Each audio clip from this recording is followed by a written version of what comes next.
সকলকে আসসালামু আলাইকুম। হিন্দুদের আদাব, অন্যান্য ধর্মদের শুভেচ্ছা। আমার পিছনে হচ্ছে ভারতের আসাম রাজ্য, আসাম। আমার শ্রদ্ধেয় এবং প্রাণপ্রিয় প্রয়াত শিল্পী জুবিন গার্গের এলাকা। এটা হচ্ছে আসাম। তো আমি জুবিন গার্গ দাদার একটি গান গাওয়ার চেষ্টা করতেছি।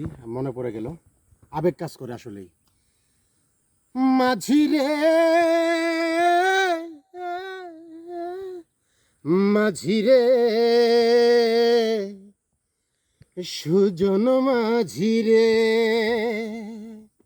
আমি জীবন সাগর পাড়ি দেব, আমায় নিয়ে চল।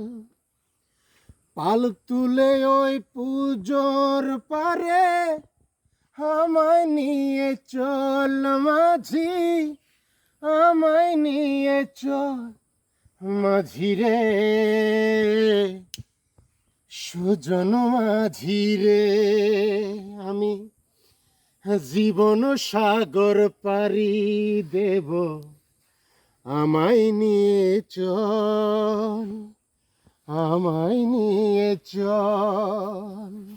পাহাড়ের পাদদেশে আসাম রাজ্যের আমার প্রিয় সিঙ্গার, প্রিয় শিল্পী, প্রিয় অভিনেতা শ্রদ্ধেয় জুবিন গার্গ দাদাকে স্বর্গীয় করুক। সবাই ভালো থাকবেন, সুস্থ থাকবেন, এই প্রত্যাশা।